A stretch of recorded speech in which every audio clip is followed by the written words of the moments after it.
Okay, so this is workshop module 8, and we're going to start by just quickly running through the results for the last hotspots. I think my next set of hotspots are the last of the ones for the sim. And I'm thinking maybe of doing a condensed week next week and doing two lots of so what it'll basically mean is that you have two eight um workers to allocate in the town hall phase. Um, and you'll have double the resources coming in that you usually do, and then bring forward the next set of crises for next week, and then we'll be in a position to resolve and finish the sim because we were a bit late starting. So yeah, there's another set of hotspots, and then there'll be another crisis straight on the heels of this crisis, and then we'll move into the settling up of the end of the scores and everything over the last couple of weeks. Ah, here they are, but I won't stop recording anyway. Um, all right, so let's get into. I will share page.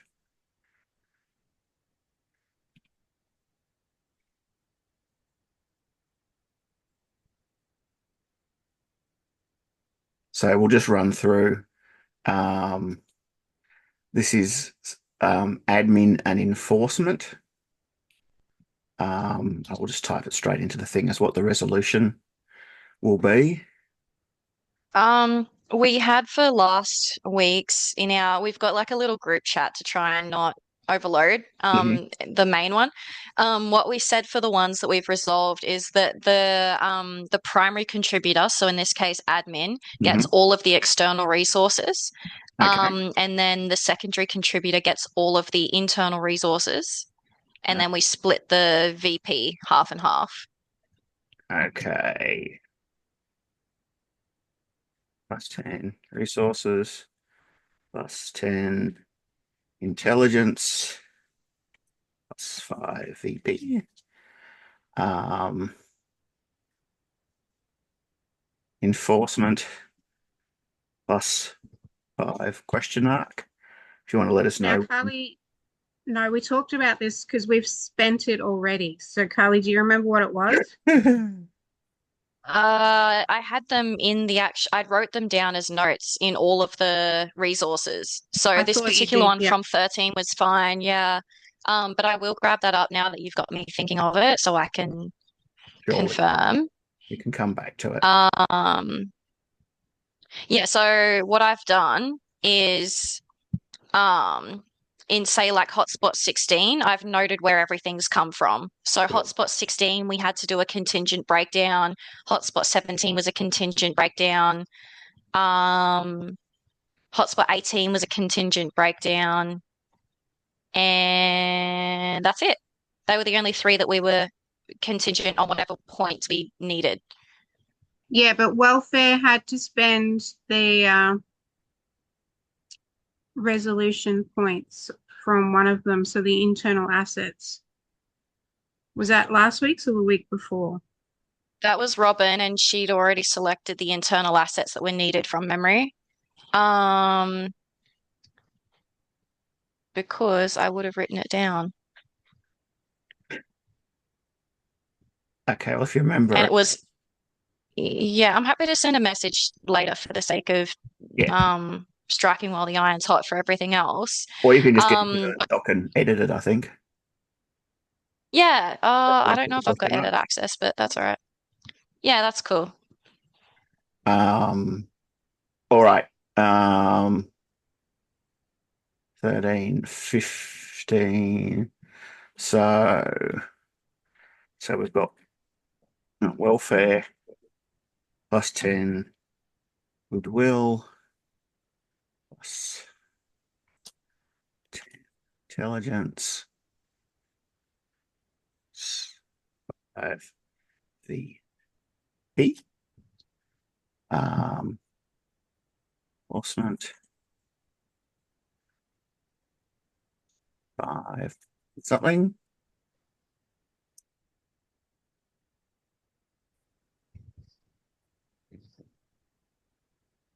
So who's major here? Welfare.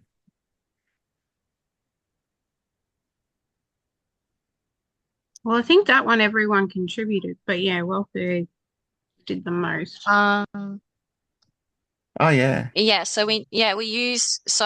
was still welfare and enforcement, welfare primary, enforcement secondary, because you had influence that you could use for a problem that you can't be involved in. So we used Yeah. that. Oh yeah. And you, then yeah, that's yeah, we got tripped off on that one. But so that's all good. Hey.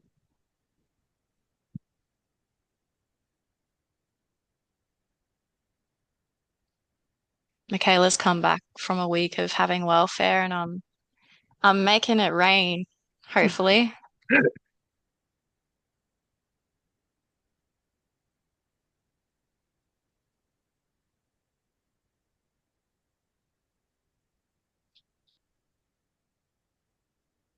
as I allocate these breakdowns, I'll just delete them. So Yep. it'll just leave what we're left to record. That one I've done, except for what the type of internal assets are. Oh, can I get back to you on Yeah. that? To be confirmed. +5, question. But I've done all the rest of that. Okay. Get your booty hole out of the camera, Peaches. Modesty. I'm a bit unprofessional today. More unprofessional than normal. Resources +5 victory points. Who's the other one I had in? +5. Question. Mm-hmm. +5 victory points. No. Michaela, your mic's on. Oh, sorry. Thank you. Oh, she was saying no. I was like, damn, is that at us? Did I type something wrongly? No, I ran and did banking for someone, but forgot to return the key card, but handed over all receipts. So I was just gonna take home a key card for someone that I won't see for like 6 weeks. Nice. Well done. Free money?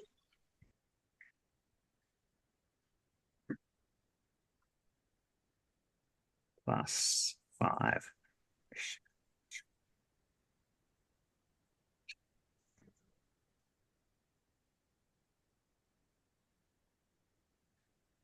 Charlie made bank that soon. Mm-hmm. Yeah, I did. Doesn't really like look like it in my playbook though. Like I spent a lot, I made a lot. What's the word? My GDP is good. Adding these bonuses in will bump things up a bit too. And yes, the Yeah. crises do create a problem, but there's only one more round of crisis after this week. The Only, crisis, are we spending 5 again? yeah, of anything. Okay. So fair.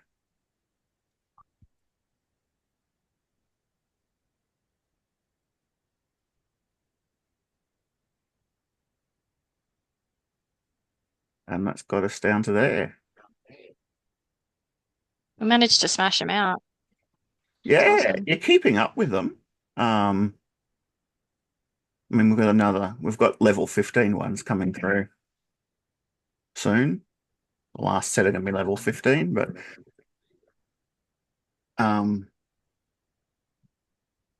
that's okay. And I think for week, whatever it is that we just did, Oh, that's month. yeah, This week is month 6. yeah. So that should be updated to month 6. Yeah, I've done the resources and everything else. So we should be pretty much ready to go on those. Awesome. Robin said she sent through her bid. So does that mean you have all 4 of our bids? Let me have a look. I've got advocacy, welfare, and admin. Where'd you send it through, Robin? In Teams, In she said. Teams. Yeah, let me go back. So I can stop sharing that. Because yeah, that'll mean I can put up your order now.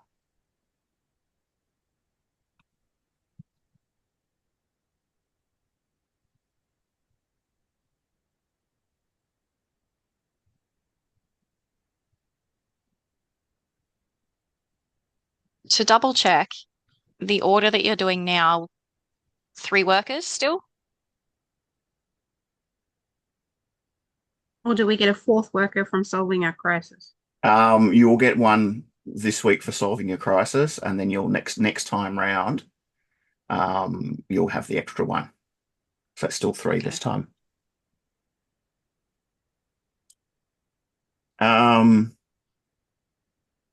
Okay.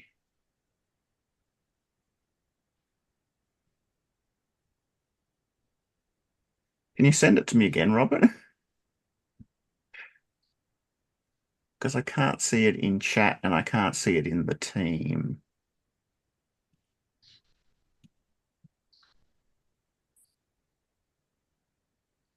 Or you can. Oh, it's in thingy. It's in Zoom. Okay. Cool. So the order is admin, advocacy, welfare, enforcement. Let me quickly, while I remember, type those into the town hall.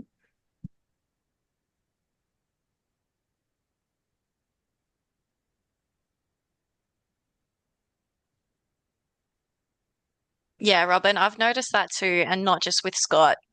I'm blaming Teams. It's the first thing that goes down when I have issues.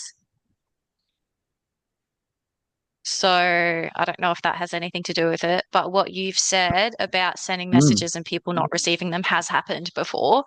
And I thought maybe I just had them lost or I'd titled it wrong. And so, say, for example, I'd be looking for Robin instead of Crim 13006 or something like that. But no, like, would not have it. And I'm also, in saying that, having a lot of issues with Moodle as well. So there could just be stuff that's, I don't know. Yeah, because I'm looking at my personal chat on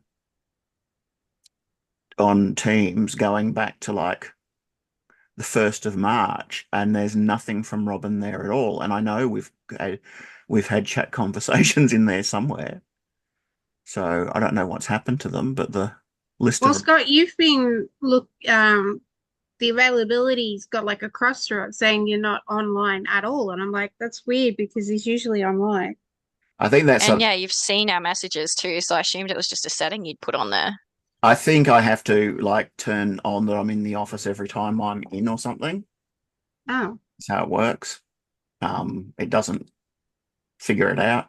So it's just a case of I don't remember, and probably means that there are people in the university who I don't want to know that I'm actually in the office. That's exactly what I do. I Not students. 100% do that. Appear offline. Um, okay, well, we've got it there anyway. Um, and yeah, I think that's most of the things resolved that we need for today. There's just all those choice of internal assets ones to figure out, and anything that has been decided, I will go back in and fix it up and update your playbooks with the new assets. Okay, so on to this week's um, tutorial discussion.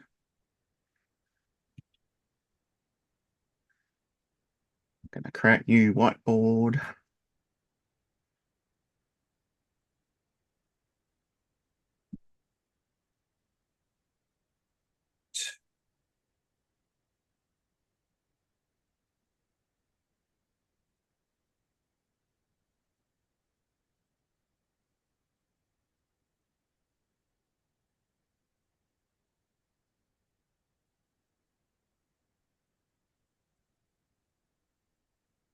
We're talking about the enforcement hotline, and we're specifically talking about the red cap problem.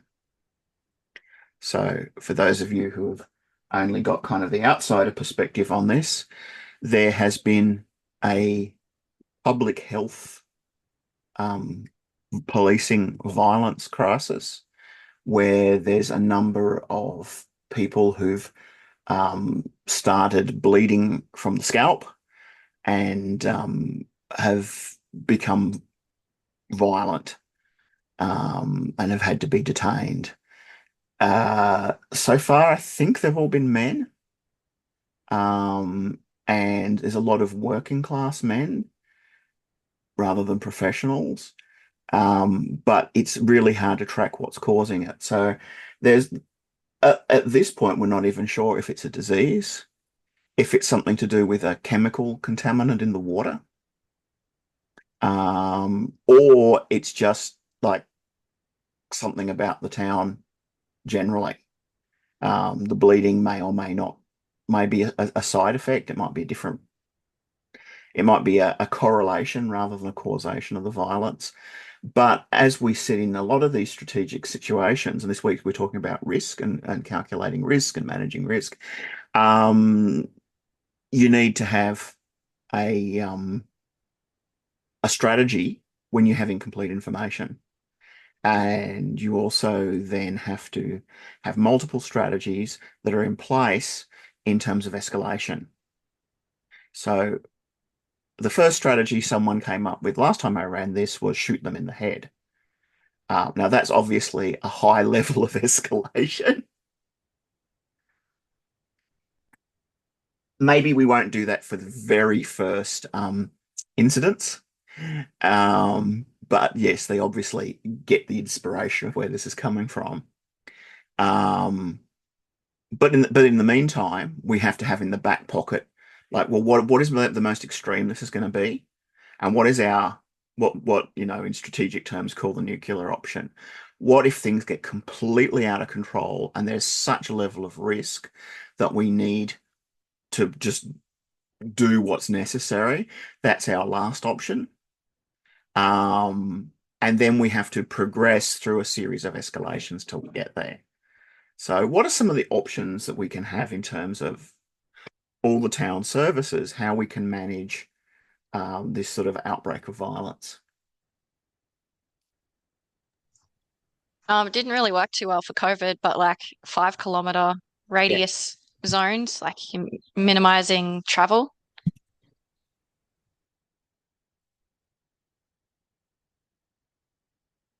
Yeah. So if we there is one of the dangers is this is a viral contamination. So we go into the normal sort of viral protocols. We try and keep people distant from each other. Um, I might It'd not. also be good, like if it's something, say, for example, a contaminant issue, potentially minimizing people's movement, you'd be able to see like a trend of where it's traveling from to isolate it and find out where it's coming from. Yeah.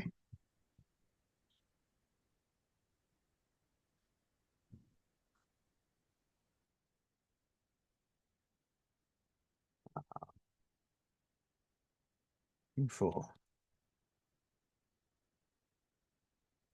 yes.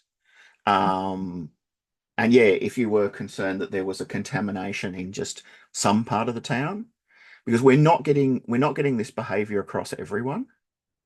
Um, So maybe it is certain areas of town, certain suburbs, certain places people live or work that's having them exposed. And in this case, minimizing the movement around is going to make the data clearer to see. You'd possibly also, if there's a class issue involved, want to look at where people work. Because if you find it's all tradies, you might find they're all working in or around a building site. And there may be some kind of contaminant there. That's what I was thinking, like in the town layout where the motorcycle clubhouse is, and it's saying that Sons of the Southern Cross are, um, what's the word? That like seem to be impacted by it. It's in a red zone, but also it's on the outskirts of town. Yeah. So if something had been dumped there, or if something was coming from that direction, maybe. Because, yeah, I'm assuming they'd all congregate at the clubhouse. Yeah. And in terms of is it one we've done this week? It might be one of the escalations. Might be the advocacy escalations. There's been a reinvestment in clubhouses, and someone's Yeah. donate. Yeah, it's this week in advocacy. So we might have more congregation in particular areas because there's been these sort of free speech zone community houses set up that are drawing a whole lot of, well, basically they're drawing in a whole lot of the Sons of the Southern Cross to have their meetings in private, right? Because the new regulations of making it harder for them to appear in unplanned marches in the street. They have to get permission from the police and things like that, and they don't like it. Also, with that, we would have to invest some dollars into some testing of the water, figuring out if it's just men in general or if it is just the Suns because of where it is. So research, medical, and I guess a criminological standpoint. Yeah. The first thing I heard with that was like when we were reading it, it was if it was the men that were disproportionately affected by it, would be like how microplastics apparently are getting in and interfering with people's like neurotransmitters and like hormones and stuff and estrogen. So maybe it's their turn. But there was no with the blood like that was on their forehead. Do we actually know if it's coming from their head? It seems to be. It seems to be they sort of start sweating blood. Oh, yum. Okay. Okay, cool. Because you were talking about the ogre thing where they would be wearing red caps. I was like, I wonder if it's like a thing. Yeah, I Yeah, wrote putting this them on before like a Margaret was a Viking. thing. It's Oh, like, okay, yeah, and it's like, oh, it's Margaret. Great. yeah. Yeah. Yeah, we've been Zombie having those jokes, apocalypse. my housemate and I, because of the whole like Germany and the far right party that just got in for one of the regions. But yeah, that's what I think like if it was like if they had put it on and done it like a berserker or something like that, as opposed to this is actually a medical issue. I didn't know. Mm-hmm. That's where your criminal. I mean, profiling in terms of finding serial killers is the biggest crock. It's a big, amazing amount of fraud, but criminological profiling generally, when you've got a large number of people, is actually quite legit. Where you can actually go, is there like some psychological connection between all these people? Is there something psychosocial going on? Is there some kind of secret society thing that's going on? Did they all buy their hats from a mass lot from somewhere in China that's been contaminated by something, and it's the hats that are causing it? So yeah, I mean, I deliberately wrote this without an answer because it's something that you often need to be able to make plans without an immediate endpoint. And yes, I know, like you guys were very restrained not to say shoot them in the head as the first um strategy. But last time I ran this, they were like, nah, shoot them in the head. Can't run any risks. Anyone starts acting funny at all, shoot them in the head. Oh my gosh, and we're going to circle right back to the mid 20th century and be before, with the whole mental health and how we used to treat people. Yeah. But I mean, like, if you had like done this in an era of when a bunch of zombie movies came out, I'd be like, yeah, double tap them for sure. Like, I get it. But yeah, Red it's Dead we're a bit Redemption. more chilled out now. Yeah. No, every time I play Red Dead Redemption, I keep accidentally shooting someone when I'm trying to talk to him, so I gave up on that game. And there is that movie, and I can never remember the name of it, but they're like, it's a zombie apocalypse, but she is created in the lab, and the lab is fine, but the lab created the zombies. But Resident Evil? Hey? Resident Evil? Yes, Resident Evil. That's what this is reminding me of. My major source of inspiration was 28 Days Later, which is the one that has the rage zombies. But there was a really interesting bit. The last act of that film is they get captured by the military. And at that point, this communication's been cut off, and they don't know if the whole world has gone overrun by zombies or not. And Chris Eccleston's like this army colonel, and he's lost his mind, and he's decided that the world's over, and he has to start doing ruthless things. And no one in the film knows that if it's just confined to Britain, if the virus is just confined to the island, it's going to look really bad if you start doing these ruthless things. But if it is the world's all over, then you sensibly have to start imprisoning people and enslaving people and everything else. And if you haven't seen the film, I won't ruin the ending for you. But it's one of it did inspire this activity, because he jumped straight to the shoot them in the head option, basically. Shoot them in the head and enslave all the women that are around, because your men are going to need women to keep them happy for the whatever. And the question is, how justified are you in jumping that far ahead that quickly? So yeah, lots of trigger warnings from that film, but it is actually a lot more interesting than you might think. And yeah, of course, the zombies aren't the biggest threat in the world there either. All right. So we've got quarantining and detention up here. I've just spelt that completely wrong. I can't see the whiteboard. Is anybody else having issues? I can see the whiteboard, but my internet is also unstable, so I don't know how long I'll be seeing it for. Mine says communicate with comments. Press C to make a comment on to others in the whiteboard. I'm like, Okay. okay. I don't know why that's not. So, in terms of where we're at in terms of the strategies, there may be need for extended powers to detain and quarantine people, as we saw with COVID. That people aren't going to follow common sense. And here we've got a condition that actually makes people irrational and makes them violent.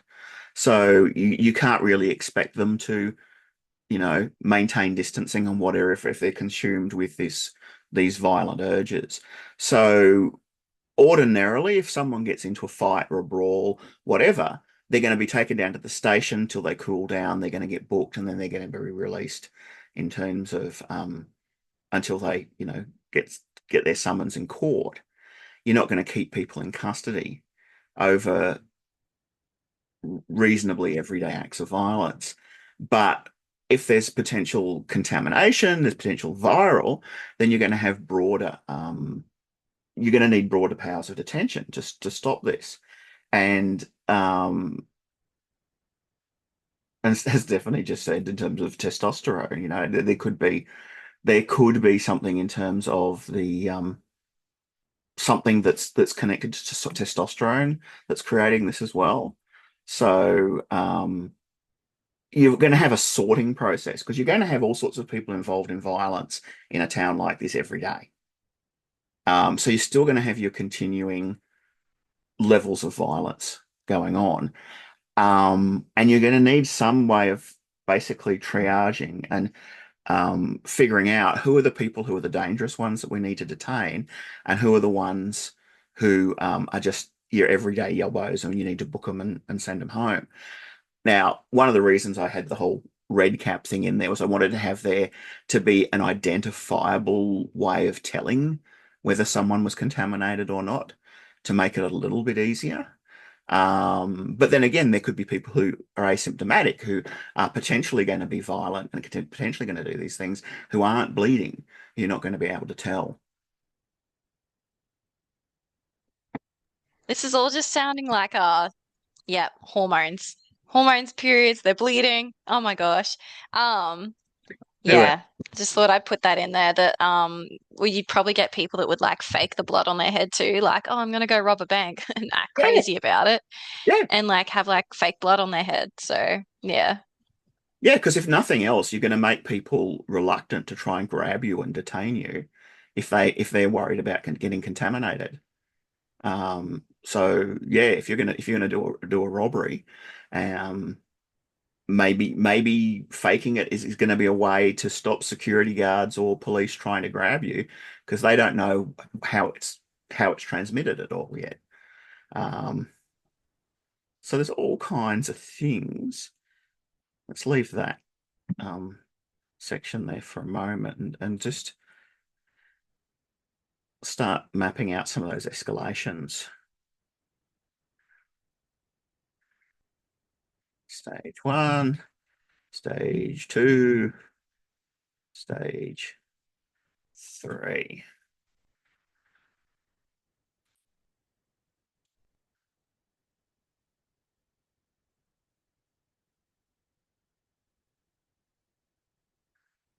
So what sort of things, probably do stage 1, stage 3, and come back to stage 2 as an intermediate. So at a stage 1, at just a basic everyday level, um, what are some of the things that we're going to want to do as policymakers? Shoot him in the head. Um, It's probably stage 4. I feel like advertising, social media directives, like that sort of stuff, minimize your travel. The testing, I mean, like people going to have to be letting health people onto their properties and stuff, like advising them that there's going to be people coming and testing the water, that sort of stuff. Like, and inform, like, inform is stage 1, stage 2 would be like alert, and stage 3 would be like alarm in my head. That's how I'm trying to make it make sense. I should get into marketing. I can pull the most random fluff out my butt, and it kind of sounds good as I'm going along. That sounds quite effective. So at stage 1 is the informed stage, where you don't need to push through power. And as we saw, and we particularly saw in Victoria, escalating in a way. I'm not going to say they escalated too quickly in Victoria, because we still had thousands and thousands of people die. But a lot of people thought they escalated way too quickly and went straight to lockdown, don't leave your house, too early.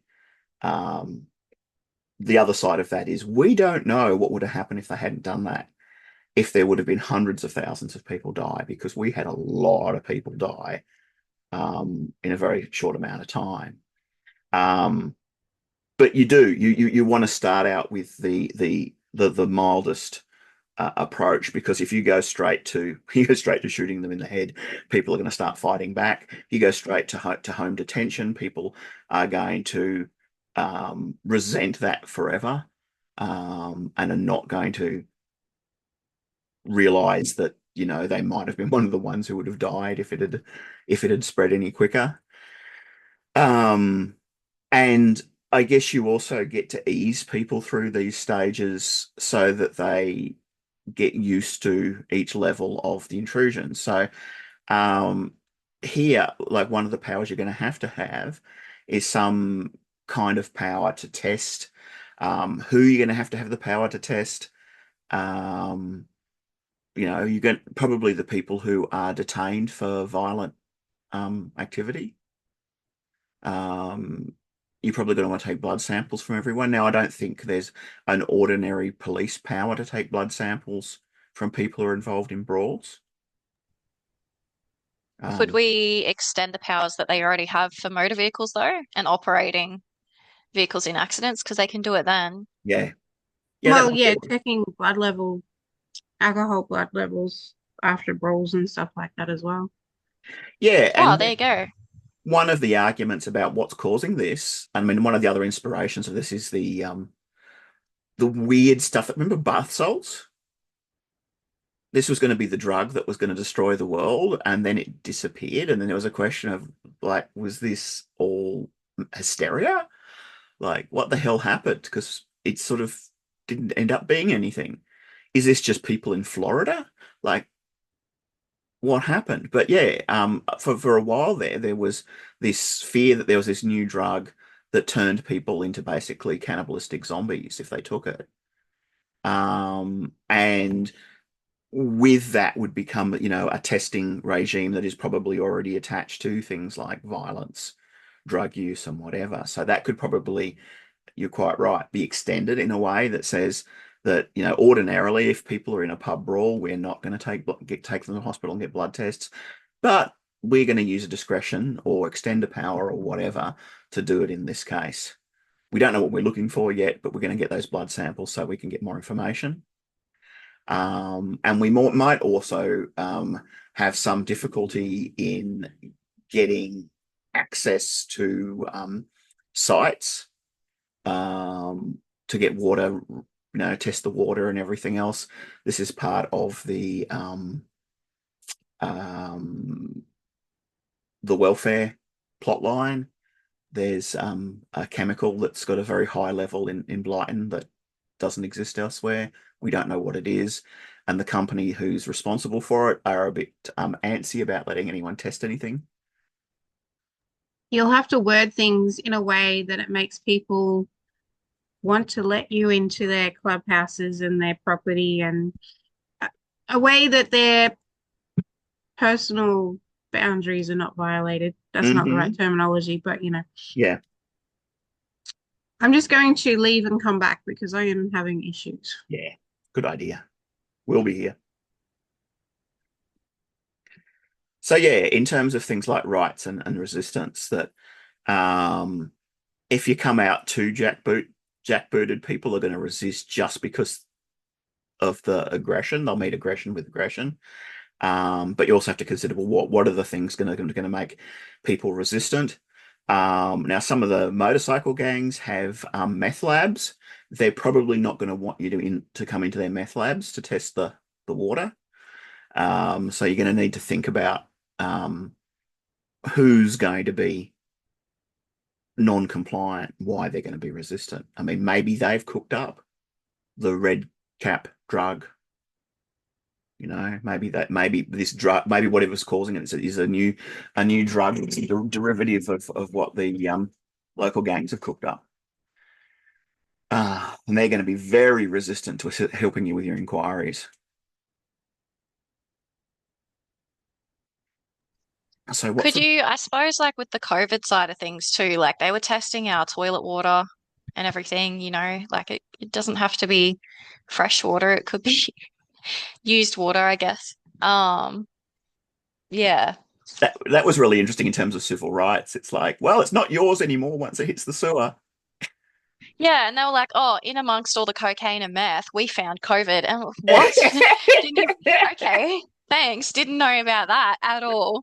Yeah, because up in Cairns, it was obviously very different. Like, as soon as we got the alert that it was in the water, they were like, which waste processing facility? Was it the north or south side and stuff? And like, it's such a low chance that you'd meet someone that has it. It could be someone who's, traveled in.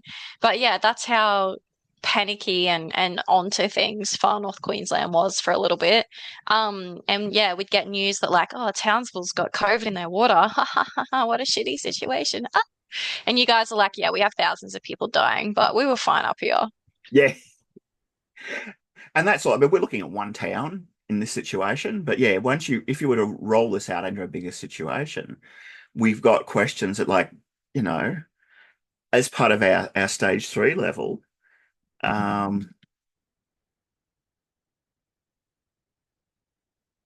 At what point? Well, it's a bit hard to travel if you're shot in the noggin, I suppose. Um, Is there such like capacity for like wide scale quarantine? Like I know my fireys are arguing amongst themselves again for this crisis, but using other emergency services and actually setting up some kind of quarantine facility, I don't know how you could do that ethically, but it would definitely impinge on human rights and especially those afflicted by the red cap illness. yeah, What's the Australian equivalent of CDC? I don't think we have one. We need one of those for this scenario. Yeah, we just had like whoever the health minister's advisor in each state was more than anything else. And given poor old Dr. Fauci's been getting death threats and everything else, like who wants that job? Um, if it came to quarantining a town, it'd probably be the army, would probably who'd be involved. And if this was a massively contagious, massively dangerous virus, it would have to be there would be a federal decision at some point that would impose a blockade around the town and try and stop people getting out altogether. That's definitely like on the stage 3 or stage 4 or stage 5 or whatever. But before then, you'd want to like have public disaster orders that stopped people leaving. Although I, did notice that when Sydney was under travel prohibitions, they were all going to northern New South Wales anyway.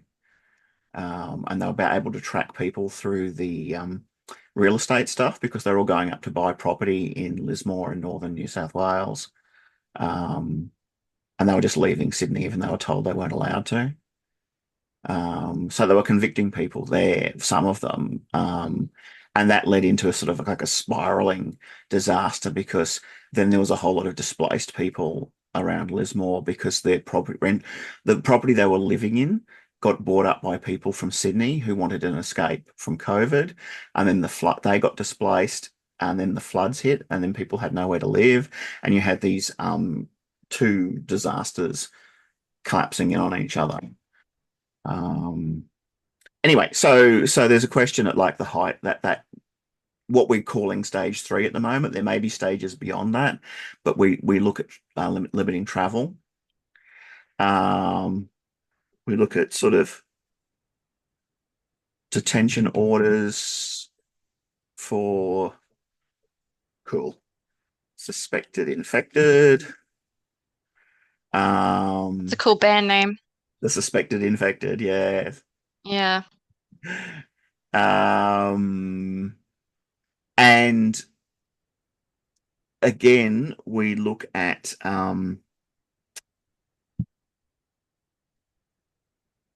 police protective powers because if we start finding out that tasers and things aren't working on people who are infected, then we've got some really serious questions about deadly force.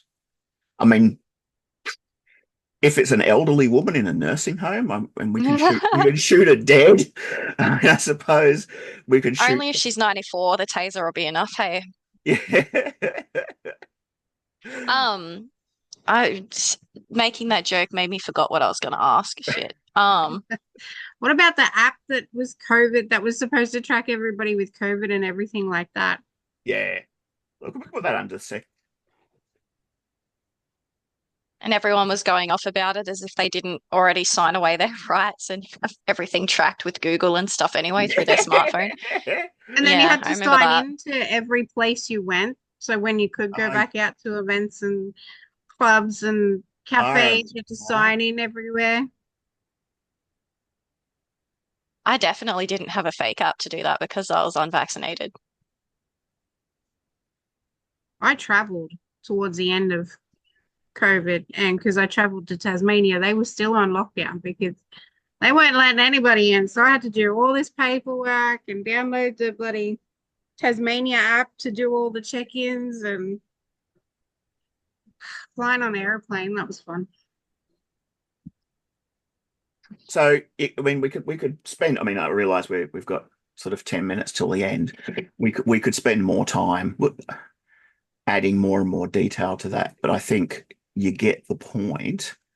about plans and contingencies and keeping everyone in the loop in terms of those levels of contingencies.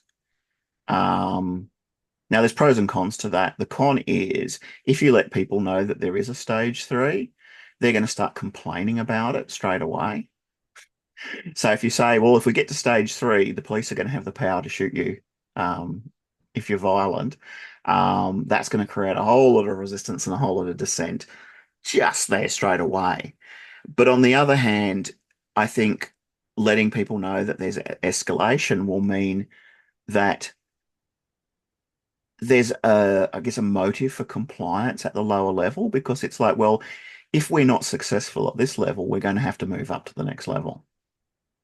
And, you know, um, maybe that will make people think about being compliant because they don't want to have the more strict measures in place. But, you know, as we have shown, people are stupid.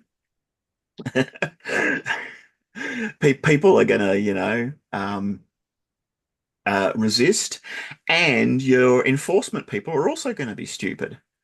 They're going to over-exercise the power. They're going to fine people for very minor breaches, and they're going to alienate people from the process by coming in and being really officious and over-enforcing the rules. Put a strain Yeah, on that's the what they did criminal here. justice system. Yeah, well, what they did was, so where I worked, I was in a bank, and like on the other end of the same block, there was a post office, and so the lockdown started at like 5 p.m. or something like that, and so we had to finish the day off, and we had passes, and anyway, like so that we could go, like letters from our employer to say that we can't be subject to lockdowns because we're an essential worker.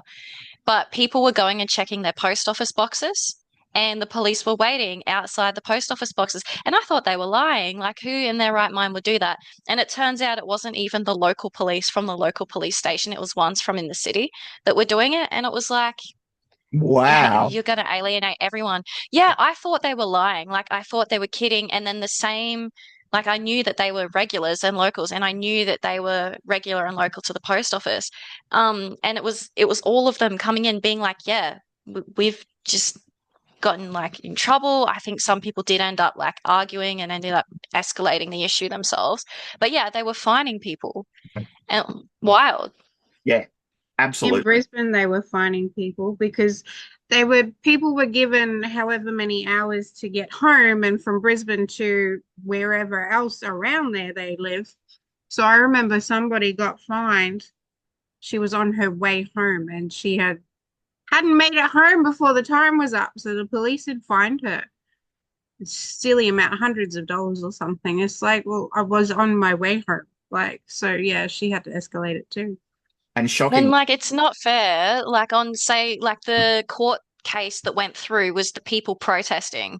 Remember that because it was impinging on their liberties, like political, whatever, I don't care. But like that was the one that got all through the levels of court, not the ones that are reasonable people that have been just stuck on the wrong side of a snap decision. What were you Yeah. going to say, Scott? Sorry. Oh, I was just going to say, and there was also the racial profiling when they actually split down who got fined. And like if you're a Torres Strait Islander or whatever, Aboriginal Torres Strait Islander, you were 300 times more likely to be charged. And it's like, oh, that doesn't look good either. So strategically, again, getting back to what we're talking about here, these are things that um, if you're a strategic thinker, you can get ahead of all those issues. And you can do that common sense stuff of you can say, like, well, like we know that if you try and get people to enforce stuff, they're going to be overzealous. So we have to think about that ahead of time. We have to have an answer for what happens. We have to have some kind of emergency release line where someone can say, I just got fined for walking to my, 10 meters to my post box.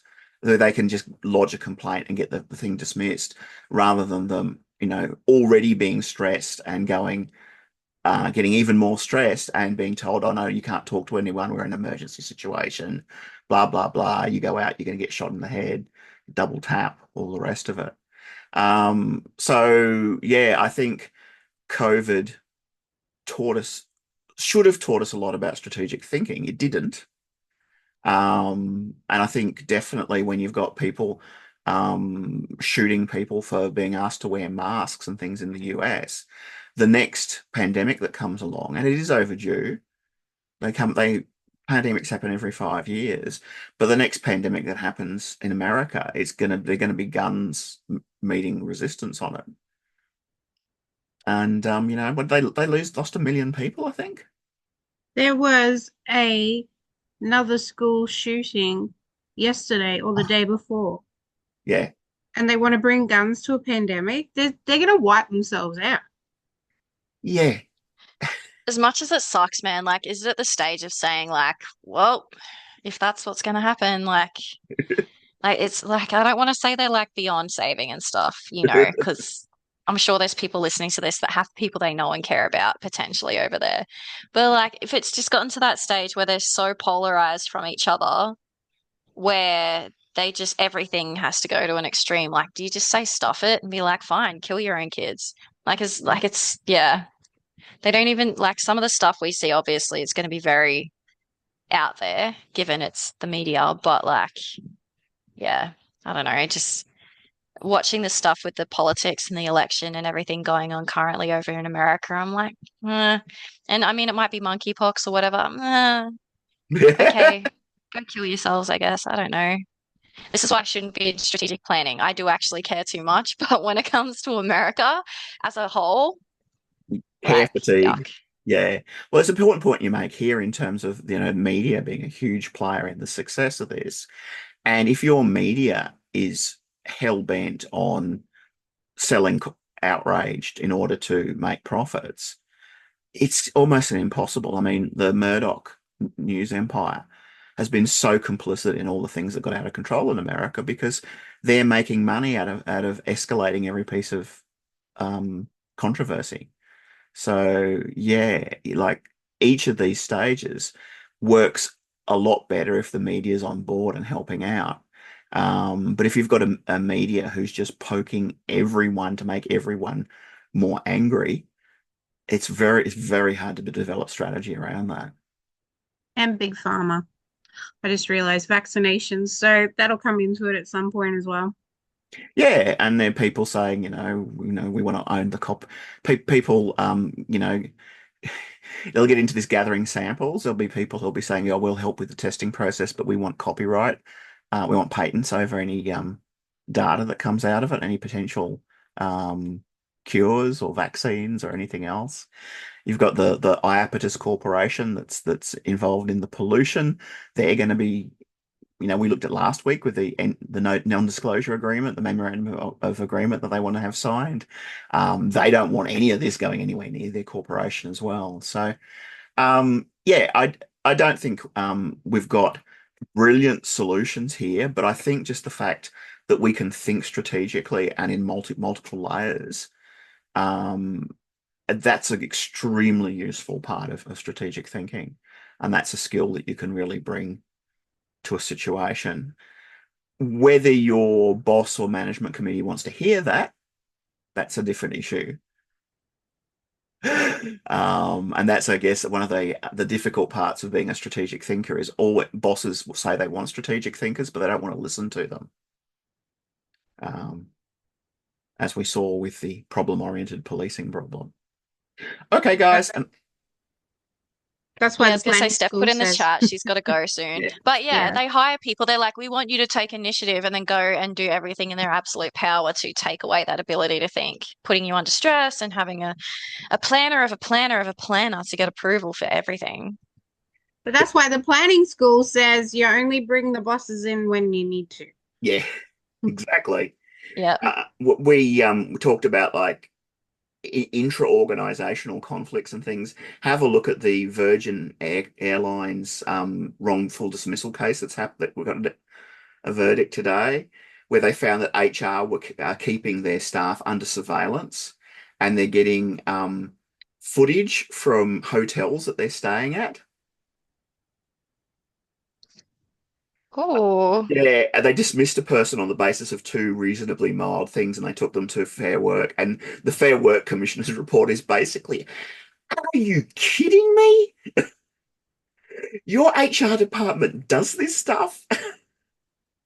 Yeah, Damn, well that's yeah. You imagine going for a travel, have a partner in every port or something, you get on the old Tinder, I don't know. And it then was someone who HR's got got on. the camera footage of you doing that. Is It that was is someone who that got kind on of the Grinder. stuff? It was someone who got on Grinder. And then there's discrimination, or like you could add on to it as well because of the like it's not heterosexual as well. Yeah. Like you could holy.